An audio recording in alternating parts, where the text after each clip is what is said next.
स्वागत है चैनल पे। तो यार हम अपने नेक्स्ट वीडियो में आ चुके हैं। ठीक है, अभी हमने चौथी पार्ट में हम पहुंच चुके हैं। ठीक है, इससे पहले वाला पार्ट देखा होगा आपने, जहाँ तक हमने 1847 तक पढ़ लिया था। अब हम पढ़ने वाले हैं 1848 से लेकर 1856 तक। ठीक है, तो जैसे जैसे हम पास पहुंच रहे हैं नेशनल मूवमेंट के। ठीक है, नेशनल मूवमेंट कब, जब हमारे सोशल रिफॉर्म मूवमेंट स्टार्ट हो जाएंगे। जैसे कि हमारा जो रिफॉर्म है, ठीक है, जो हमारे मेन मेन जो चीज़ें वहाँ पर पहुँच रहे हैं।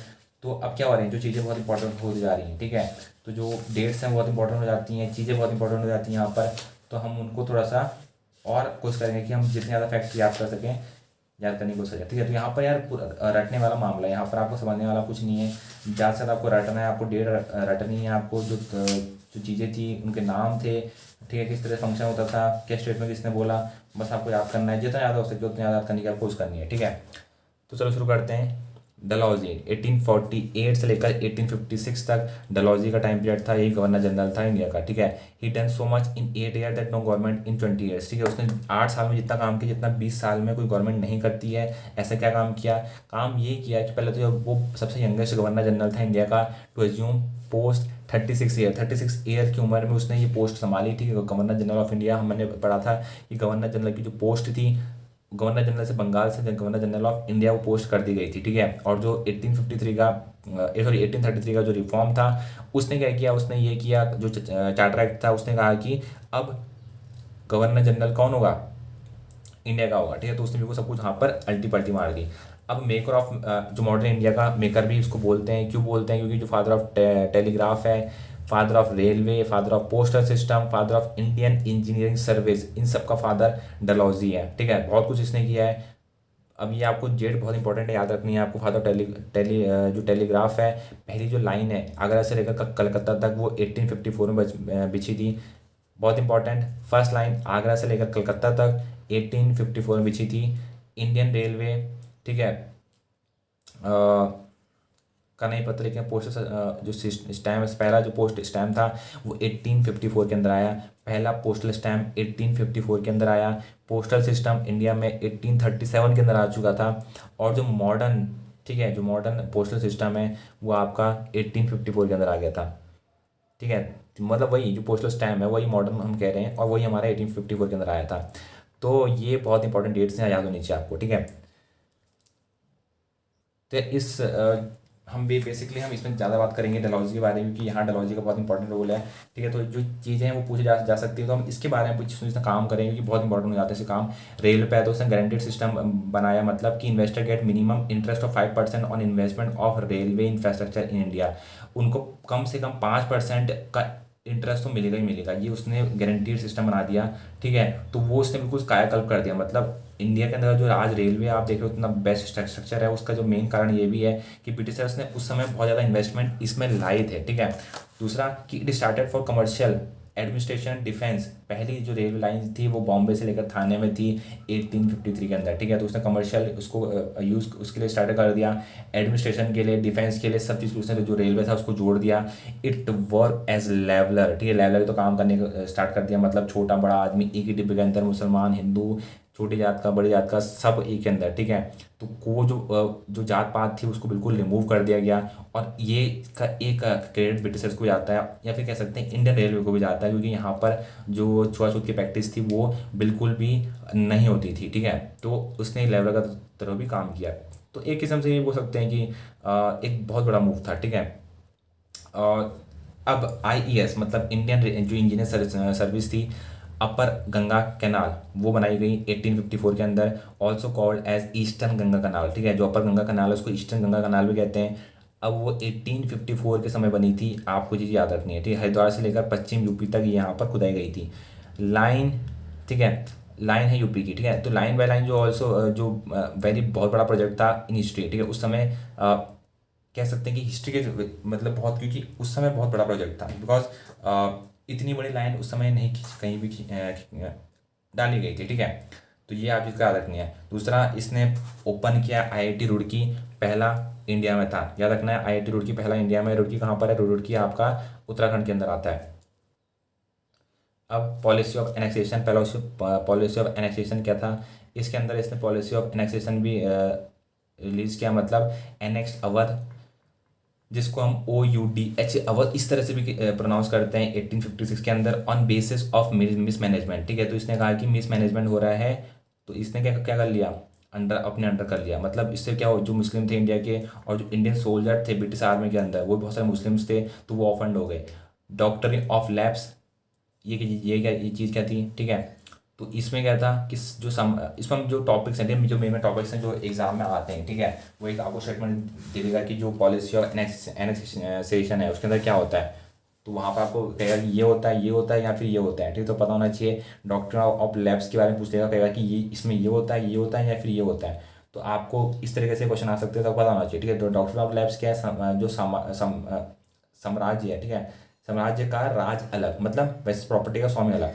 तो कहने का मतलब क्या है कि प्रॉपर्टी तो आपके हाथ में हो सकती है, लेकिन जो राज है वो कोई और करेगा। फॉर एग्जाम्पल के लिए, adopted son allowed to inherit property, not inherit the right to rule kingdom. ठीक है, आपका जो अडॉप्टेड सन है वो ठीक है, आपकी जो प्रॉपर्टी है उस पर उसका पावर है, लेकिन जो इनहेरिट जो आपका जो राइट था, तो इसने इसने क्या बोला, इसने ये बोला कि भाई अगर तुम्हारा बच्चा है तो वो अगर अडॉप्टेड सन है तो वो प्रॉपर्टी तो उसकी हो सकती है, लेकिन राज वो नहीं करेगा, राज तो हम ही करेंगे। तो इसने, और क्योंकि उस समय क्या था, उस समय तो ज़्यादातर अडॉप्टेड सन बहुत सारे लोगों के पास थे, ठीक है, क्योंकि उनका खुद का बच्चा था नहीं। तो इस चीज़ का उन्होंने फ़ायदा उठा के उन्होंने कहा कि हम यहाँ पर डॉक्टरी ऑफ लैब्स की मदद से आपका जो राज है वो ले लेंगे।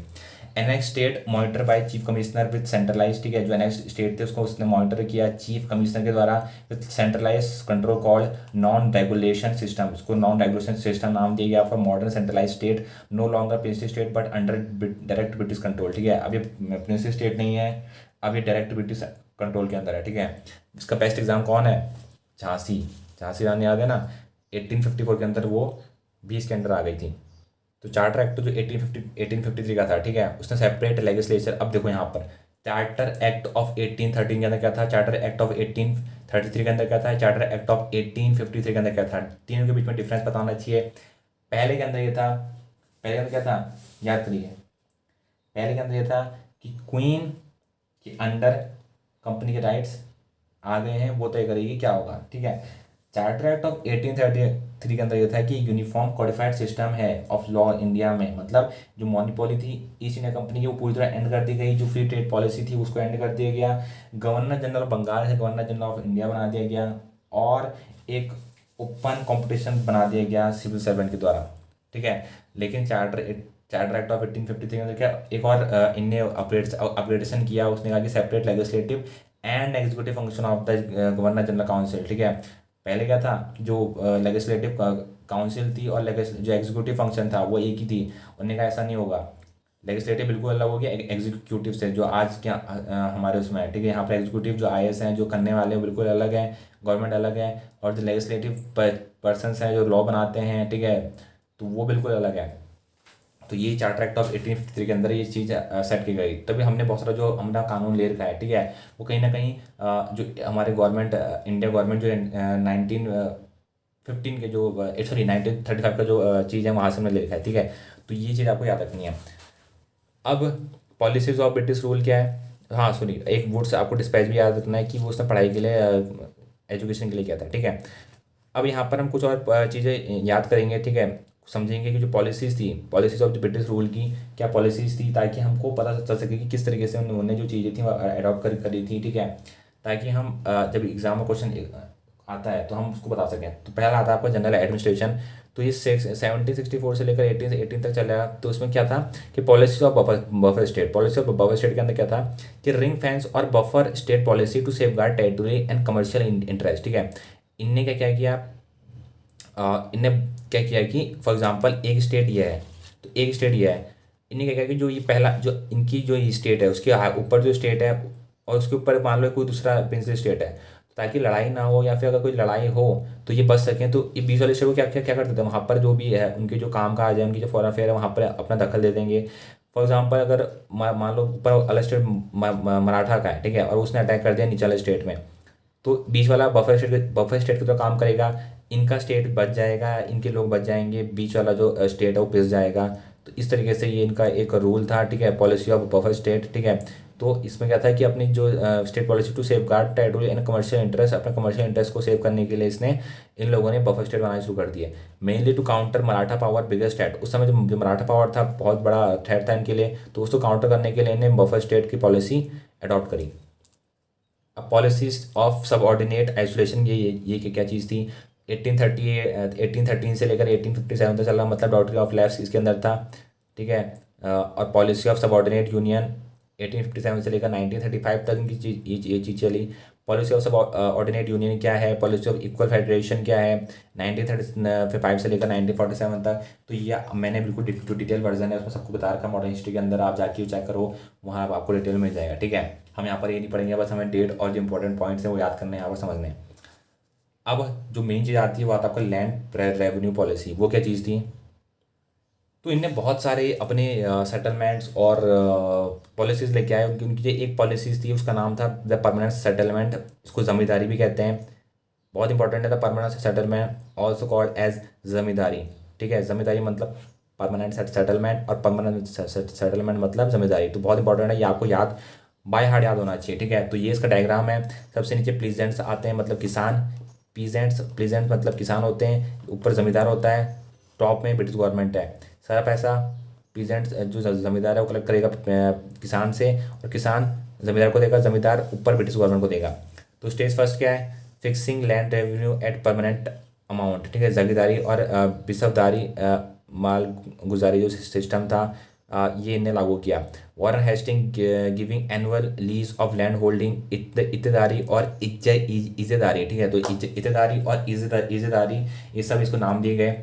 स्टेज टू के अंदर क्या था कि 1 ईयर से 10 ईयर्स तक दिया गया, ठीक है। Sir John source the person behind this policy, जो पर्सन था इस पॉलिसी के बिहाइंड वो सर जॉन सोर्स था, सीनियर ऑफिशियल था, वो लेटर बिकम गवर्नर जनरल, ठीक है। तो सीनियर ऑफिशियल मेंबर भी था, और इसको लेटर गवर्नर जनरल में भी बना दिया गया था इंडिया का। तो collected tax was share between जमींदार एंड ईस्ट इंडिया कंपनी, जितना भी टैक्स कलेक्ट करेगा जमींदार वो उसको शेयर कर दिया जाएगा ईस्ट इंडिया कंपनी के बीच में और ज़मींदार के बीच में। स्टेट लेगा आपका 89%, ज़मींदार लेगा आपका 11%। तो अब इसमें क्या होता था, जो टीनेंट्स होते थे, टीनेंट्स बोले तो इनको हम पीजेंट्स भी बोल सकते हैं, टीनेंट्स बोल सकते हैं, किसान बोल सकते हैं, एक ही चीज़ है, ठीक है। इनका एक्सप्लॉयटेशन शुरू हो गया, इसको सनसेट लॉ भी कहते थे, मतलब जमींदार has to pay revenue before sunset otherwise ही जमींदारी गेट रिवोक्ड। उसको सन सूरज डूबने से पहले जमींदारी सबमिट करनी पड़ती थी, नहीं तो उसकी जो जमींदारी है वो रिवोक्ड मतलब वो ख़त्म हो जाएगी और फिर उसके ऊपर कार्रवाई शुरू हो जाएगी।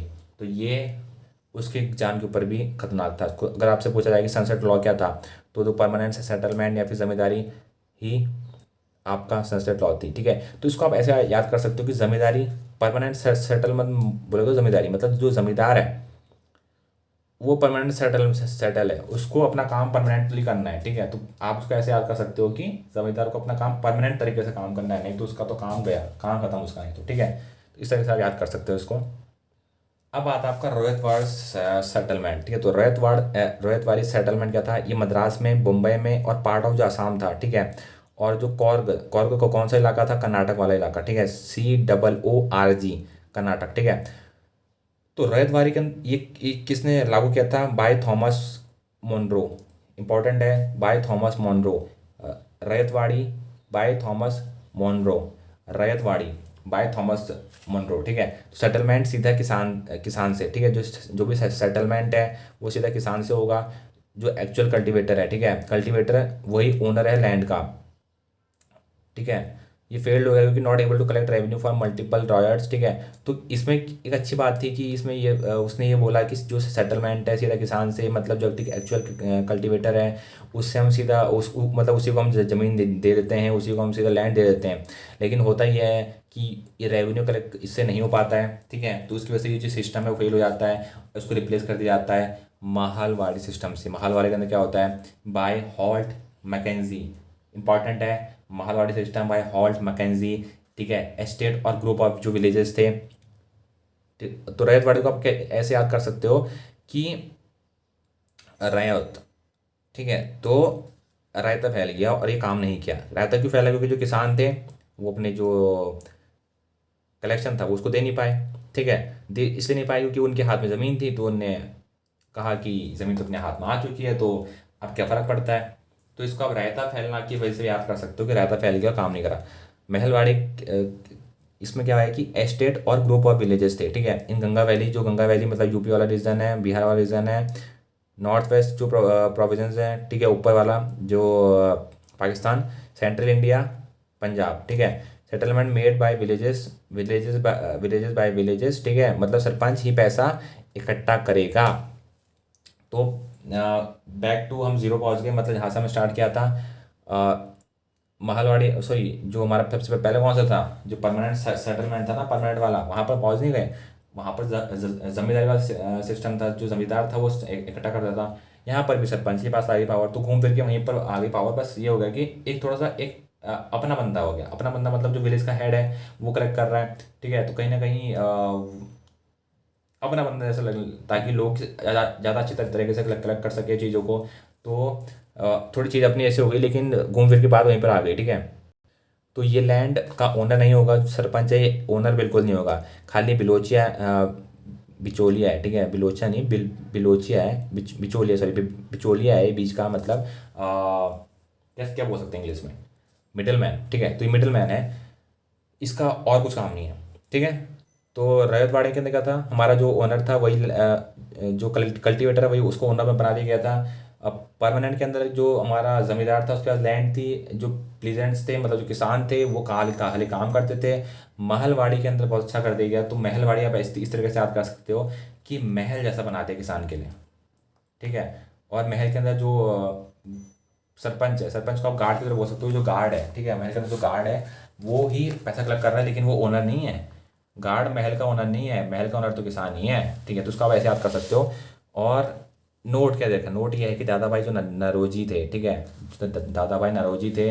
Poverty and British rule in India 1880 के अंदर जो बुक थी वो दादा भाई नरोजी ने लिखी गई थी, ठीक है। याद, बहुत इंपॉर्टेंट चीज़ है, दादा भाई नरोजी ने poverty and British rule in India 1880 का जो बुक थी वो दादा भाई नरोजी के द्वारा लिखी गई थी। आरसी जो दत्ता थे, इकोनॉमिस्ट, हिस्ट्री ऑफ इंडिया था, इकोनॉमी हिस्ट्री ऑफ इंडिया, वो आरसी दत्ता के द्वारा लिखी गई थी, याद रखना बहुत इंपॉर्टेंट है। अब यहाँ पर आता है कि जो सोशल पॉलिसीज थी वो क्या थी। बेंटी कह रहा है आगे यहाँ पर, मतलब जो सती का था एबॉलिशन हो गया, इन्फेंटिसाइड बैन हो गया 1829 के अंदर। तो बहुत ज़्यादा अच्छी चीज़ भी करी ब्रिटिशर्स लोगों ने, नहीं तो आप सोचो सती प्रथा आज भी चल रही होती, इन्फेंटिसाइड जो था वो अभी भी चल रहा होता। 1856 के अंदर रेडो मैरिज एक्ट आ गया, तो वो भी बहुत अच्छा काम किया है, ठीक है। देन आता है आपका ईस्ट इंडिया एजुकेशन इफोर्ट्स। अब इनने जो एजुकेशन के मामले में क्या काम किया वो देख लेते हैं। तो इनने 1791 के अंदर Sanskrit college by Jonathan Duncan at Banaras, वहाँ खोला गया, ठीक है। 1800 के अंदर Wellesley set up Fort William college at Calcutta for company servants के लिए teach Indian language and customs. 1870 के अंदर Hindu college by Raja Ram Mohan Roy etcetera Calcutta के अंदर। 1820 के अंदर young Bengal movement in Hindu college, future में सारी कुप्रथाएं इसी ने मिटाई, ठीक है, याद रखना। 1820 के अंदर young Bengal movement in Hindu college. अब कुछ रिकमेंडेशन वो भी देख लेते हैं। तो वो जो रिकमेंडेशन थी वो कुछ इस प्रकार थी। सार्जेंट रिपोर्ट, ठीक है, सर्जियंट रिपोर्ट 1944 की। इसने क्या बोला, इसने कहा कि compulsory and free education for 6 से लेकर 14 जो ईयर्स ऑफ ओल्ड हैं, यूनिवर्सल एजुकेशन होनी चाहिए, लेकिन उतना पैसा उस समय नहीं था। सॉरी, ये इंडियन लोगों ने किया था। तो ये लागू ये बोला गया, ठीक है, लेकिन उस समय इतना हाँ, उस बात सही है कि गवर्नमेंट का उतना पैसा नहीं था। बाद में इस चीज़ को लागू करा गया, लेकिन इसको हमने अपनी किस में डाल दिया था, DPSP के अंदर हमने डाल दिया था, directive principle of state policy. लेकिन बाद में इसको हमने फंडामेंटल राइट्स हमने बना दिया, ठीक है। तो उस समय रिकमेंड किसके द्वारा किया गया था, सार्जियंट रिपोर्ट के अंदर 1944 के अंदर। कोठारी कमीशन बैठा है हमारा 1964 के अंदर। अभी मैं आपको क्यों बता रहा हूँ, क्योंकि हमें पता होना इसी के साथ अगर हम थोड़ा सा हम कुछ और भी जो फैक्ट्स हैं उसको ऐड ऑन कर दें, ठीक है, तो अच्छा रहेगा। तो कोठारी कमीशन बैठा 1964 के अंदर। National education commission examine all expect of education sector plus evolve general pattern plus advice guideline policies for development of education of India. तो यहाँ पर ये सब कुछ किया गया। न्यू एजुकेशन पॉलिसीज लाई गई 1986 के अंदर by Rajiv Gandhi. Special emphasis on removal of disparity and to equalise educational जो अपॉर्चुनिटीज़ हैं S T S C women's के लिए और वुमेंस के लिए, ठीक है। तो यहाँ पर न्यू एजुकेशन पॉलिसी 1986 के अंदर आई गई थी, ये भी आपको याद रखना है, किसके द्वारा, राजीव गांधी के द्वारा, ठीक है। और जो स्पेशल इम्फेसिस किस पे था, ताकि इक्वल एजुकेशनल अपॉर्चुनिटीज़ बने एस सी एस टी और वुमेंस के लिए। अब डेवलपमेंट अब होता है हमारा प्रेस का। मेट कैफे एक्ट 1835 का इसने लिबरेशन किया इंडियन प्रेस एक्ट को, ठीक है। ये खाली ओनली डेक्लेरेशन टेकन एफिडेविट और खाली एफिडेविट था, ठीक है। प्रीवियस रेगुलेशन रिपील, जो प्रीवियस रेगुलेशन था उसको रिपील, मतलब पहले तो जो सरकार थी उसने बहुत सारे बैन लगाए थे, लेकिन यहाँ पर इसने हटा दिए गए, ठीक है। किसके द्वारा, मेटक्लेफ एक्ट के द्वारा। बहुत इंपॉर्टेंट है कि फेमस न्यूज़पेपर एडिटर थे, पेपर जो भी एडिटर थे, ठीक है। तो ये हमारा कंप्लीट हो जाता है हमारा ये चीज़। अब हमारा रिवोल्ट ऑफ 1857 शुरू होता है, उसके बाद फिर हम पढ़ेंगे social reform movement part 1, then उसके बाद फिर हमारा चीज़ें वहाँ से शुरू हो जाएंगी, ठीक है। तो यार इसको हम अपनी नेक्स्ट वीडियो में कवर करेंगे, क्योंकि जो वीडियो है बहुत लंबी हो चुकी है। अब हम यहाँ पर एंड करते हैं, मिलते हैं आपको नेक्स्ट वीडियो में। Till then see you in the next video, thank you.